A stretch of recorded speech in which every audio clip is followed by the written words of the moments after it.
Two fathers, two families, two very different ways of facing the truth. Chris Watts, the Colorado man who murdered his pregnant wife and two little girls, built his defense on a mountain of lies. He tried to charm police, sway neighbors, and even manipulate the media as he played the role of grieving husband. His mask didn't just slip, it shattered. Chad Doerman, the Ohio father who executed his three young sons in broad daylight, chose a different path. From the moment deputies arrived, he admitted what he had done. No cover story, no lies, just a chilling, matter-of-fact confession. Tonight, we step inside the interrogation rooms and courtrooms where both men revealed who they truly were. Watts, the liar; Doerman, the cold truth-teller. Two fathers, both monsters, yet their confessions paint two very different portraits of evil. This is the story of confessions, lies, and courtroom behavior. It begins in the quiet suburbs of Frederick, Colorado, on a warm August morning in 2018. Shanann Watts, a 34-year-old mother too, had just returned home from a work trip. She was 15 weeks pregnant with a son she had already named Nico. Friends described Shanann as vibrant, outgoing, and dedicated to her family. Her life revolved around her daughters, Bella and Celeste, and she often shared moments of their joy on social media. But that morning, her best friend noticed something wrong. Shanann had missed an important doctor's appointment. Her phone went unanswered. Concern grew quickly, and by midday, police were called to perform a welfare check. When officers arrived, Chris Watts opened the door. He wore a t-shirt and shorts, casual and calm, as though nothing was amiss. To neighbors, his demeanor was unsettling. Here was a man whose wife, daughters, and unborn child were missing, yet he looked strangely composed. Inside the house, officers found Shanann's purse, phone, and medication. Her car was still in the garage.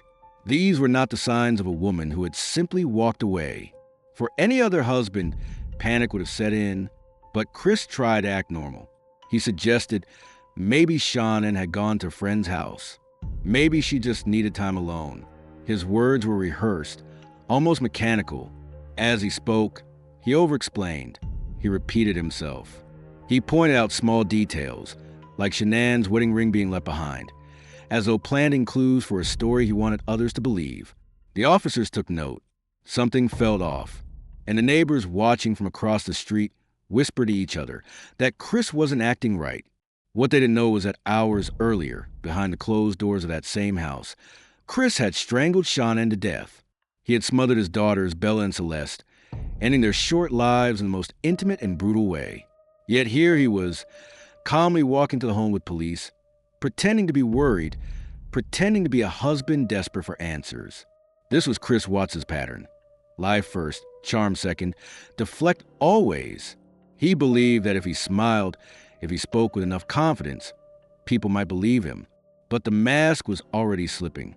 His story didn't match the evidence, and his demeanor didn't match the moment. Now shift scenes. Claremont County, Ohio, nearly 5 years later. June 2023. The day had started like any other in a quiet neighborhood, but ended in horror that would scar the community forever. Sheriff's deputies responded to frantic 911 calls. A mother's screams echoed through the line. Her husband had shot their children. When officers arrived, the scene was almost too much to process. 3 boys, Clayton, Hunter, and Chase, were found lifeless or dying. Their ages ranged from just 3 to 7. And sitting calmly outside the home, rifle nearby, was their father, Chad Doerman. Unlike Chris Watts, Chad didn't put on a performance. He didn't pace nervously or offer excuses. He didn't claim his wife had taken the children somewhere. He didn't feign confusion. Instead, he looked at the deputies and told them flatly, "They're all dead. No cover-up, no lies, no desperate attempt to cling to innocence." From the moment of his arrest, Chad admitted what he had done. He had lined up his 3 sons and executed them one by one. When they tried to run, he dragged them back. When they begged for mercy, he showed none. The deputies were shaken. They were trained to catch lies, to peel back the layers of deception suspects often present. But here was a man who confessed instantly with chilling calm. It was a relief they felt in getting the truth so quickly. It was horror at the ease with which he admitted it. 2 fathers, 2 crimes, both unthinkable, but one cloaked in lies, the other laid bare in brutal honesty. Back in Colorado, detectives weren't fooled by Chris Watts' performance. They saw through the calm facade. They knew something was wrong, and within days, they invited him to take a polygraph test. The room was stark and clinical. Chris sat in a chair as sensors were strapped to his chest and fingers. The examiner explained the process. Answer yes or no. Stay still. Be honest. Chris nodded, flashing that same nervous smile he had shown neighbors and police. He seemed confident, even arrogant. But beneath the surface, he knew the outcome. The questions began. Did he know where Shanann was? Did he cause her disappearance? Did he lie about the last time he saw her? Each time, Chris answered no. And each time, the machine detected stress. His body betrayed him. When the test ended, the examiner didn't mince words. She leaned forward and told him, "Chris, you did not pass the polygraph test." For a moment, the mask cracked. Chris fidgeted, rubbed his face, leaned back in his chair. Detectives entered the room and began pressing harder. At first, he denied everything, but as the hours dragged on, the lies unraveled.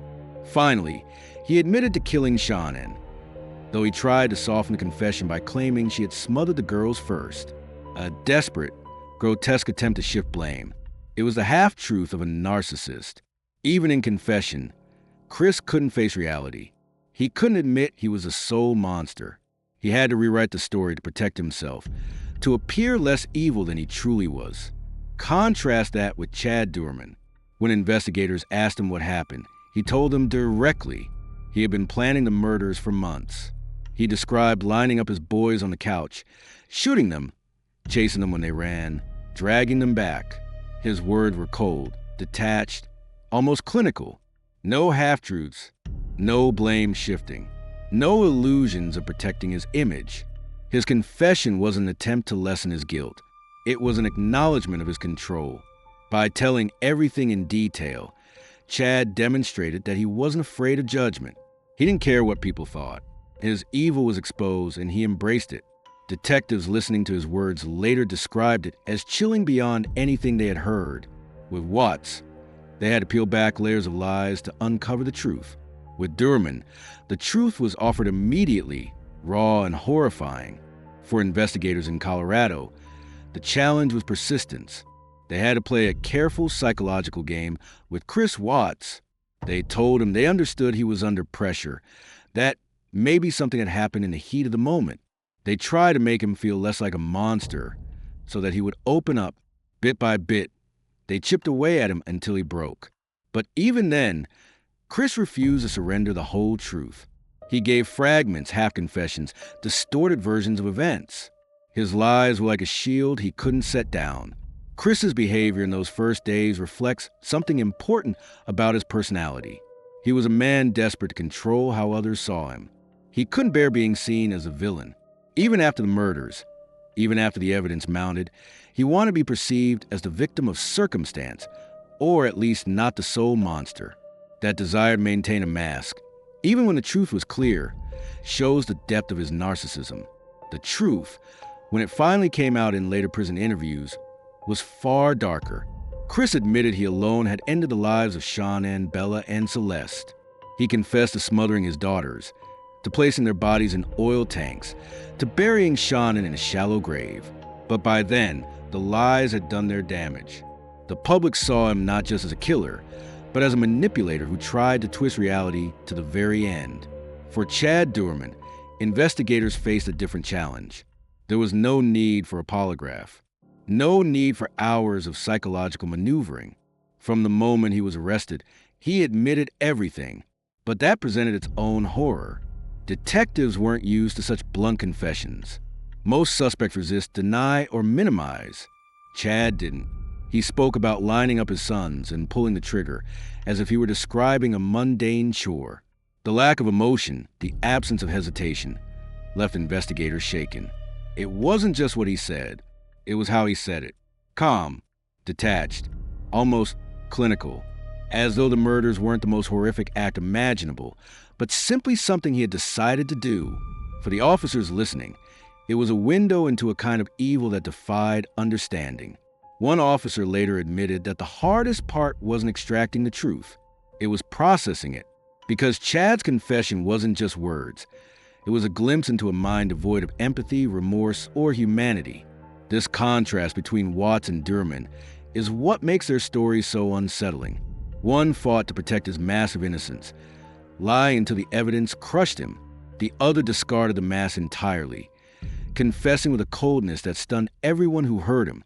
In both cases, investigators were left grappling with the same truth. Fathers, trusted protectors, had become destroyers of their own families. But how they reveal that truth, through lies or through chilling honesty, offers two very different portraits of the criminal mind. Neighbors in Frederick, Colorado, still remember the image of Chris Watts standing on his porch, pleading for Shanann and the girls to come home. Some believed him in that moment. Others felt uneasy, sensing something off in his tone and body language. When the truth came out, the betrayal was almost as shocking as the crime itself. Chris hadn't just killed his family. He had lied to the world's face, pretending to be the grieving husband. In Ohio, neighbors of the Doerman family were robbed of even that illusion. There was no porch interview, no stage plea for sympathy. They heard the gunshots. They heard the screams. They saw deputies lead Chad away as he calmly confessed. The evil was exposed instantly, raw and undeniable. For communities, the difference was stark. In Colorado, people wrestled with disbelief. How could a smiling, seemingly devoted father on TV be the same man who killed his family? In Ohio, there was no such question. Chad's confession left no doubt. He was a killer, and he admitted it from the start. Psychologists who study family annihilators point to these differences as windows into motive and personality. Chris Watts' lies suggest a man obsessed with image, unable to cope with the reality of failure, desperate to control how others saw him. Chad Doerman's confession, on the other hand, suggests a man who cared nothing for perception, only for control and domination in its rawest form. Both paths lead to destruction, but the journeys look very different. As part one closes, the contrast is clear. Chris Watts built his defense on deception, clinging to lies until they collapsed under the weight of evidence. Chad Doerman embraced the truth from the start, not out of remorse, but out of cold attachment. Two fathers, two crimes, two confessions that revealed not only what they had done, but who they really were. The story continues with deeper lies, disturbing calm, and the courtroom behaviors that would etch their names into true crime history. When the lies finally started to unravel in Colorado, Chris Watts was cornered. He had failed the polygraph. He had been confronted by detectives who told him bluntly that they knew he wasn't telling the truth. Yet even in that moment, with nowhere left to run, Chris couldn't give investigators the full story. He reached for something halfway between truth and fantasy, a desperate half-lie meant to save some shred of his image. He admitted to killing Shanann, but instead of acknowledging that he had also murdered Bella and Celeste, he claimed Shanann had done the unthinkable, smothered the girls herself. Chris said he only killed Shanann in a rage after discovering her supposed act. It was grotesque, a final betrayal of the woman he had already murdered. He wasn't just destroying her life. He was attempting to destroy her reputation, even in death. Shanann was no longer alive to defend herself. Yet Chris twisted her memory into that of a monster to shield himself from being seen as one. Detectives weren't fooled. They had already begun piecing together evidence. The neighbor's observations, Shanann's abandoned belongings, Chris's own body language, the inconsistencies in his story. Nothing matched his claims, but Chris clung to them anyway. He couldn't bring himself to stand fully exposed. This is the mind of a narcissist cornered. He had built his life around lies, lying to his wife, to his mistress, to his friends and co-workers, even to himself. Lies were his way of preserving the mask of a good man, a loving father. And now, with the mask cracking, he tried one last desperate maneuver: blame the victim. It was cowardly, it was cruel, and it showed just how far Chris Watts would go to protect his image, even when that image had already collapsed in front of the world. Meanwhile, In Ohio, Chad Doerman was offering investigators a completely different picture. When deputies asked him what happened on June 15th, 2023, Chad didn't hesitate. He didn't scramble for excuses. He didn't point fingers at his wife or invent a mystery intruder. He said the words plainly, like he was describing something inevitable. He had planned to kill his children for months, and on that day, he did it. He explained how he lined Clayton Hunter and Chase up on the couch. He described pulling the trigger. When one tried to run, he said he chased him into the yard, dragged him back, and killed him. There was no emotion in his words. No anger, no grief, no guilt. Just a flat recitation of events. For detectives, it was chilling. They were used to suspects lying, minimizing, crying, begging. Chad did none of that. His confession was like a ledger, cold facts, one after another. And because of that, the horror sank in deeper. Where Chris's lies left room for doubt, Chad's confession left none. His honesty didn't make him more human. It made him more terrifying, because it showed he knew exactly what he was doing, and he chose to do it anyway. This disturbing calm pointed to something darker than selfishness or panic. It pointed to sadism, a complete absence of empathy. Chad's confession wasn't about remorse. It was about control. By laying out the details, by owning them without hesitation, he demonstrated his dominance. He showed investigators and the world that he had the power to end innocent lives and the indifference to admit it without flinching. Detectives later described the experience as surreal. With Chris Watts, the fight had been to break through lies. With Chad Doerman, the fight was to sit in front of a man who admitted to horrors without blinking and still keep their professional composure. This is the gulf between the two fathers.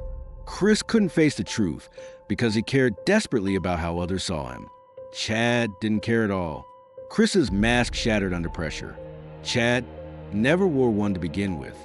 The deeper investigators dug into Chris Watts' life, the more his lies began to reveal their purpose. Chris wasn't just lying to save himself from prison. He was lying to protect the double life he had been building for months. By the summer of 2018, Chris was deeply involved with a woman named Nicole Kessinger. To her, he was not a father to and a husband to a pregnant wife. He was a man on the verge of freedom, a man unhappy in his marriage, ready to start fresh. To maintain that illusion, Chris told Nicole half-truths about his family. He hid Shanann's pregnancy. He downplayed his relationship. He made himself appear like a man trapped, desperate to break free. It was a performance, one designed to let him live out a fantasy while still maintaining the mask of the devoted dad on social media and in public. That dual existence demanded constant lying. To Shanann, he acted like a husband. To Nicole, he acted like a single man. To co-workers, he smiled and worked hard. To neighbors, he played the family man. Every word he spoke was designed to protect the image he wanted others to see. That's why, even in the interrogation room, he couldn't just tell the truth. Admitting what he had done would have shattered the entire identity he had built. Not just as a husband and father, but as the man he wanted to present to his mistress. This explains why his confession came in fragments. Chris wasn't trying to cooperate. He was trying to rewrite reality in a way that let him stay in control of the story. In his mind, if he could make Shanann the villain, then maybe Nicole would still see him as the man worth starting over with. Maybe the world would see him as someone who snapped instead of someone who planned. Lies were his last tool of control. Now look again at Chad Doerman. His control didn't come from lies. It came from brutal honesty, wielded like a weapon. From the moment deputies arrived, he dictated the narrative. There was no search for missing children, no frantic pleas for help. He confessed openly, robbing investigators of a chance to unravel him. He didn't resist their questions. He gave them answers. He admitted that he had been planning to kill his sons for months. He admitted that he executed them one by one. On the surface, it looked like cooperation, but underneath, it was another form of dominance. By giving everything away so easily, Chad showed he didn't fear the consequences. He didn't care about judgment. He was in control, even in handcuffs. His word became a final act of cruelty. Not only had he killed his children, but he forced investigators, family members, and the community to sit with the raw truth of it. Psychologists describe this as a kind of sadistic power. For men like Chad, telling the truth isn't about honesty. It's about reinforcing their own control. By owning what they did without shame, they amplify the horror for everyone who hears it. They become larger than life, not by hiding, but by declaring their evil openly. Detectives who worked on Chris Watts' case described the process of breaking him as exhausting. It required patience, psychological tactics, and long hours. They had to corner him into a place where lies could no longer hold. Only then, reluctantly, did he offer pieces of the truth. Detectives who processed Chad Doerman's case described the opposite. There was no breaking, no resistance. The horror was laid bare from the first moment.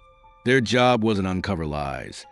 It was to endure listening to a man speak about murdering his children with the same tone someone might use to describe making dinner.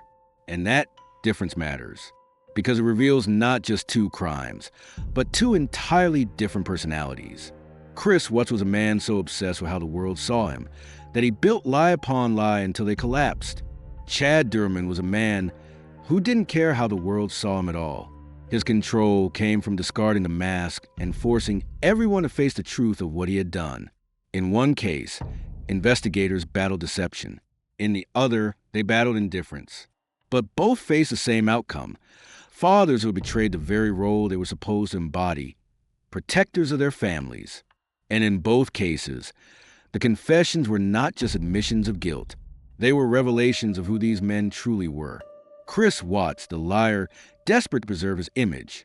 Chad Doerman, the cold confessor, demonstrating that even the truth could be weaponized. The lies had collapsed. The polygraph had failed. The investigators had pressed him until he admitted what he had done. And now, Chris Watts had to face the reality of the courtroom. By November 2018, the media frenzy around the case was relentless. Every detail of Chris's marriage, every social media post Shanann had ever made, every rumor about his mistress, it all filled the headlines. The trial, everyone expected, would be a spectacle. But in the end, there would be no trial. Chris agreed to plead guilty to all charges in exchange for avoiding the death penalty. When he walked into the courtroom that day, shackled in an orange jumpsuit, the mask he had worked so hard to maintain was gone. He looked small, diminished, his head bowed, his shoulders slumped.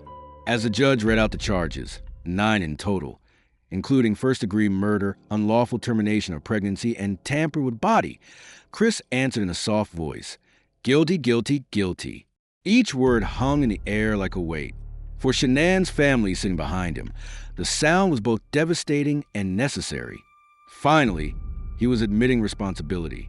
At moments during the hearing, Chris wiped his face with a tissue, appearing to cry.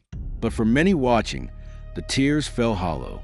Were they the tears of a man grieving the family he had destroyed, or the tears of a man mourning the loss of his own freedom? The courtroom couldn't be sure.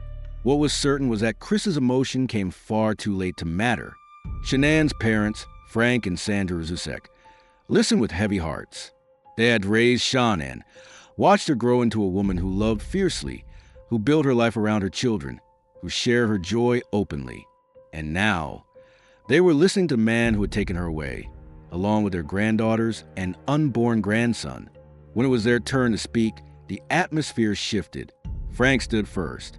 His voice trembled, but his words were strong. He spoke about Shanann's love for her family, about Bella and Celeste's laughter, about the devastation Chris had caused. He told the court that his daughter had trusted Chris completely, had believed in him, and that trust had been betrayed in the worst way imaginable. Then Sandra, Shanann's mother, spoke. Tears streamed down her face as she addressed Chris directly. She told him that she loved him once, that she had welcomed him into their family, and that she couldn't understand how he could do something so cruel. Yet, in an act that stunned many in the courtroom, she also told him that she forgave him, not for his sake, but for her own peace and for her faith. Her words were a moment of grace in a place filled with sorrow, but they also highlighted the cruelty of Chris's lies.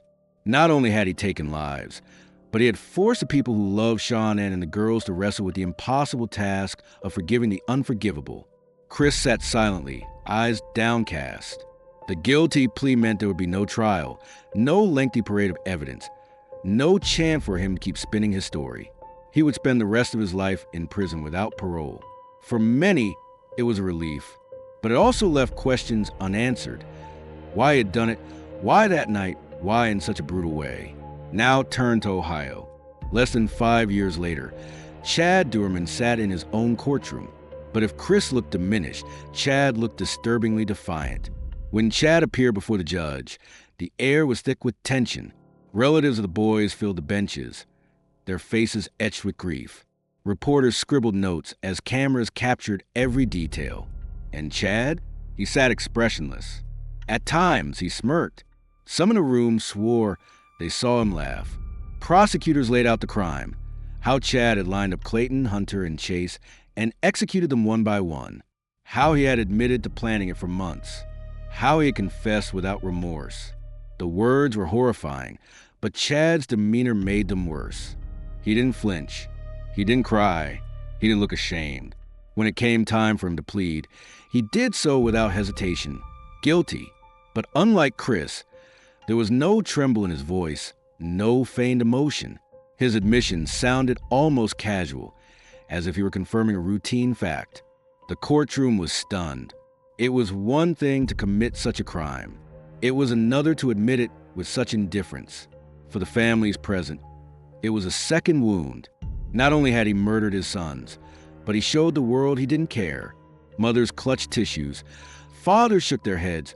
Relatives sobbed quietly. And still, Chad sat there unmoved. The contrast to Chris Watts could not have been clearer. Chris wept, whether from regret or self-pity. Chad smirked, whether from arrogance or detachment. Both had destroyed their families, but their behavior in court revealed two very different portraits of evil. One tried to present himself as human, even in shackles. The other seemed determined to discard humanity altogether. In Colorado, after Chris entered his guilty plea, the most powerful voices in the courtroom weren't his. They belonged to Shanann's parents. Frank Rzusek rose slowly, his face lined with grief, but his words steady. He described Shanann as a woman full of life and love, who poured everything she had into her children. He spoke of Bella's bright eyes and Celeste's boundless energy, of the way Shanann had been excited to welcome baby Nico into the world. Every sentence painted a picture of the family Chris had erased. Frank's voice cracked as he turned toward Chris. He asked how Chris could do this, how he could look at the girls who called him daddy and take their lives. His words were not filled with anger as much as devastation. It was the grief of a father and grandfather whose world had been stolen. Then Sandra, Shanann's mother, addressed the court. She wept openly, her hands trembling as she held her prepared statement. She said she had once loved Chris as a son, welcomed him into their family, trusted him with her daughter. She said she would never understand how he could betray that trust so deeply. And then came the words that stunned everyone. She told Chris that she forgave him, not because what he did was forgivable, but because her faith compelled her to let go of hatred. She said she prayed for his soul, that God might show him mercy even if she could not. The courtroom was silent. Some wept. Others shook their heads in disbelief. Forgiveness, in the face of such devastation, seemed almost impossible. Yet Sandra offered it, a reflection of her strength and her faith. Chris didn't respond. He sat motionless, tears running down his face. But again, no one knew if those tears were for his victims or for himself. Now turn back to Ohio, where the family impact statements had a very different tone. The mother of the three boys sat in court, broken. The screams she let out on the 911 call echoed again in the courtroom when prosecutors replayed the recording. She had fought to save her children that day. She had tried to shield them, to pull them from Chad's grasp, but she couldn't stop him. And now, in court, she faced a man who had stolen them. Her grief poured out in sobs. Her voice cracked as she spoke of her sons, Clayton, Hunter, and Chase, boys who loved to play, who filled the house with laughter, who deserved a future. She described their bond, their joy, their innocence. And then she asked the question no one could answer. Why? Other relatives spoke too. Aunts, uncles, grandparents. They talked about the boys' favorite games, their dreams, the little quirks that made each of them unique. They remembered Clayton's courage, Hunter's sweetness, Chase's energy. Their words painted a portrait of 3 young lives cut short by the very person who should have protected them. But unlike in Colorado, forgiveness was not on the table. The anger in the Ohio courtroom was palpable. Relatives called Chad a monster. They begged the court for the harshest possible sentence. Their voices shook with rage as much as grief. And who could blame them? Chad had not only murdered the boys, but admitted he planned it for months. He confessed with chilling calm. And in court, he smirked. For a family drowning in grief, there was no room for forgiveness, only a demand for justice. The contrast between the 2 families' reactions is striking. Both lost everything.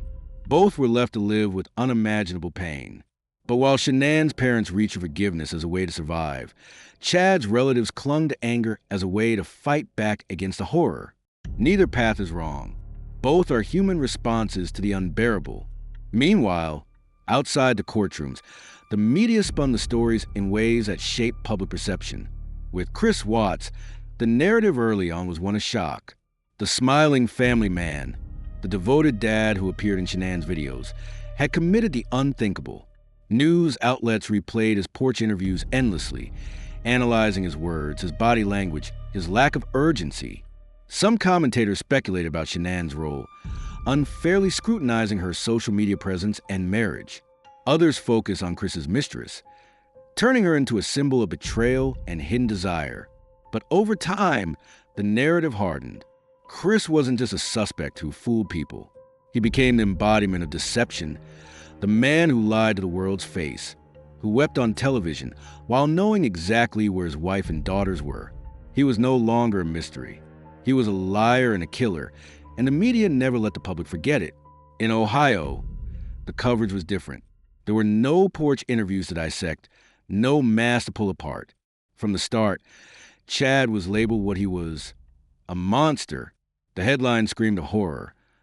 Ohio father executes 3 sons. No remorse shown in court.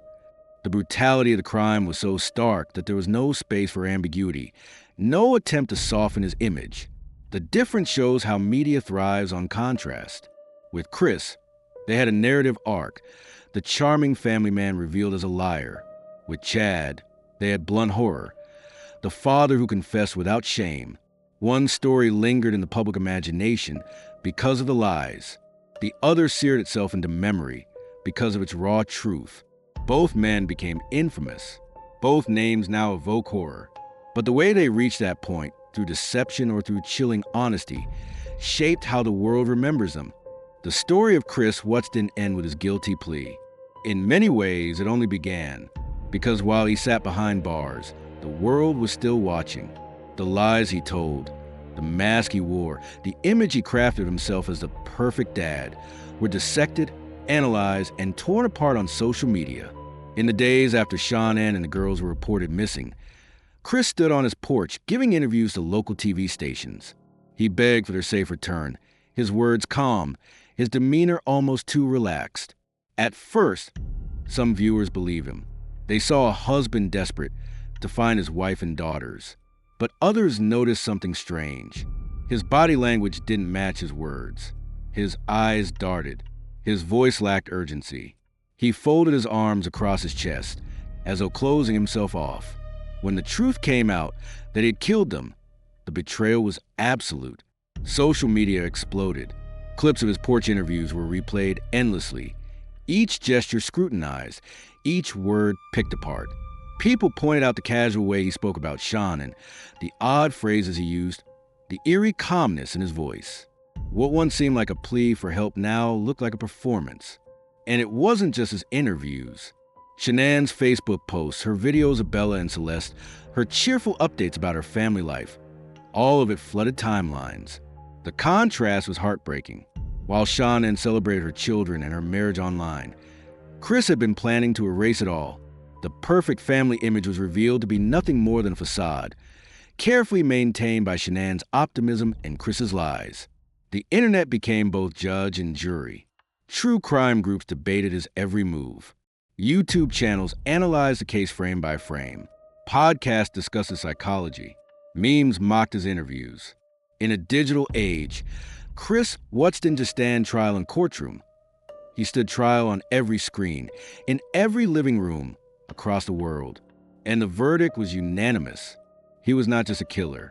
He was a liar, a manipulator, a man who looked the world in the eye and lied about the family he had buried. In Ohio, the story played out differently. There was no porch interview, no time for deception. From the moment deputies arrived, Chad Doerman confessed. He admitted everything with a chilling lack of remorse. And because of that, the narrative in the media was immediate and absolute. Headlines didn't call him the perfect dad. They didn't wonder if he was hiding something. They told the truth. Ohio father executes 3 sons. No remorse in Courtroom. Monster admits to planning murders. Social media filled with outrage. Parents posted about hugging their children tighter. Communities organized vigils. Balloons were released into the sky for Clayton, Hunter, and Chase. The photographs of the boys, smiling, innocent, full of life, stood in brutal contrast to the man who had taken them away. There was no debate, no speculation, no conspiracy theories. Chad's confession left no room for doubt. His evil was obvious, his guilt undeniable. If Chris became infamous for the mask he wore, Chad became infamous for never wearing one at all. And this brings us to the heart of what separates these two men: their psychology. Chris, what is often described as a narcissist. He was obsessed with appearances, his physical fitness, his image as a devoted father, the way his family looked to the outside world. He couldn't tolerate failure, rejection, or the idea of being seen as less than perfect. When Shanann shared their lives on social media, Chris smiled for the camera. When he spoke to friends and co-workers, he presented himself as a hard-working dad. But behind the mask, resentment brewed. When his affair with Nicole Kessinger began, it gave him a glimpse of another life, one where he was free from responsibility, free from the pressures of marriage and fatherhood, free to reinvent himself. That fantasy clashed with reality, and in his narcissism, Chris couldn't reconcile the two. He chose to erase the reality to preserve the fantasy. Even his lies during the investigation fit this pattern. He couldn't stand to be seen as a villain, so he shifted blame, spun stories, tried to maintain control. To the very end, his concern wasn't for Shanann, Bella, or Celeste. It was for himself, how he looked, how he was perceived, what image he left behind. Chad Doerman, by contrast, displayed traits of something darker: sadism. His confession wasn't about preserving an image. He didn't care how the world saw him. He admitted what he did, described it in detail, and showed no remorse. His control didn't come from deception. It came from the act itself, and from owning it afterwards. Psychologists who reviewed the case pointed out that Chad's behavior suggested not just attachment, but enjoyment of control. The way he lined his sons up, the way he dragged them back when they tried to flee, the way he admitted planning it for months, all of it spoke to a mind consumed not by fear of exposure, but by a desire for domination. Where Chris needed lies to maintain control, Chad found control in the truth. His confession wasn't cooperation. It was another way to demonstrate power. By admitting everything with such calm indifference, he forced investigators, family members, and the public to confront the raw horror without any filter. Both men represent different faces of evil. One hides behind a mask of normalcy, desperate to be liked, terrified of being exposed. The other discards a mask entirely, embracing his role as a monster. But whether narcissism or sadism, whether lies or blunt confession, the result was the same. Families destroyed, children's lives cut short, communities left shattered. When sentencing day arrived in Colorado, the courtroom was heavy with silence. Chris Watts stood before the judge, his fate already sealed. There would be no chance of parole, no possibility of ever walking free again. The judge sentenced him to 5 life terms, plus additional years for tampering with the bodies, and for ending Shanann's pregnancy. For the Rizasek family, it was justice, but it was also a hollow victory. No sentence could bring Shanann back. No amount of prison time could restore Bella's laughter or Celeste's energy. Yet there was comfort in knowing that Chris would never again harm another person. He would die behind bars, remembered not as the perfect father he tried to appear, but as the liar and killer he truly was. In Ohio, the outcome was different. Chad Doerman faced the death penalty. Prosecutors laid out the horror in painstaking detail. The months of planning, the deliberate execution, the lack of remorse. The jury needed only a few hours to decide. Chad would be sentenced to death by lethal injection. When the sentence was read, relatives wept. Some felt relief, others only deepened sorrow. For them, justice meant knowing Chad would pay the ultimate price. Yet even that could not erase the image of 3 young boys whose lives had been stolen in an instant. This difference, life without parole for Chris, death for Chad, underscores the way society responds to different shades of evil.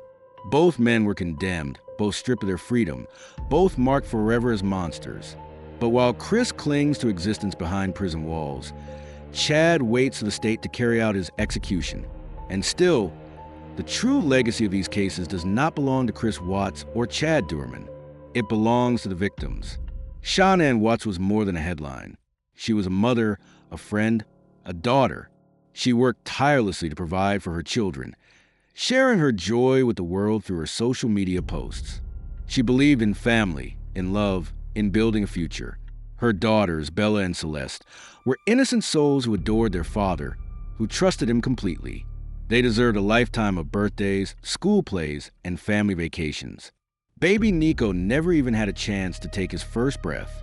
In Ohio, Clayton, Hunter, and Chase were boys full of energy and dreams. They loved to play outside, to make each other laugh, to live in the safety of their mother's care.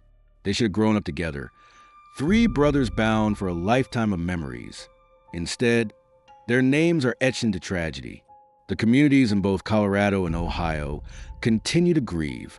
Vigils were held, balloons released, prayers offered.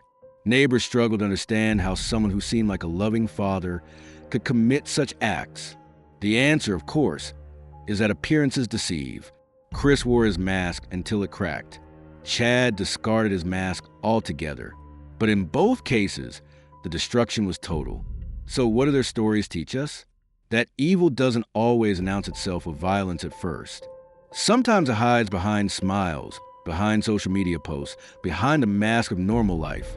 And other times it sits in silence, waiting until it reveals itself in full, unapologetic force. Chris what shows us the danger of deception. The man who built his life on lies until the lies consumed him. Chad Doerman shows us the terror of cold truth. The man who admitted everything with no hesitation, no shame, no humanity. One needed lies to control the story. The other used the truth as a weapon. But above all, their stories remind us of the victims. Shanann, Bella, Celeste, Nico, Clayton, Hunter, Chase. Their names must be remembered, their lives honored, because in the end, the killers do not deserve the final word. The victims do.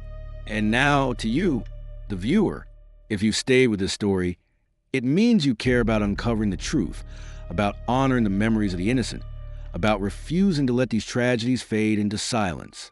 If you want more deep dives into cases like this, where we explore not just the crimes, but the psychology, the families, and the lasting impact, consider subscribing to Dark Truths. Leave a comment below with your thoughts. Share this video so that the victims' names continue to be spoken. Your support helps us bring more stories like this to light. Stories that are not about glorifying killers, but about remembering the lives that mattered. Because in the end, justice isn't only found in courtrooms.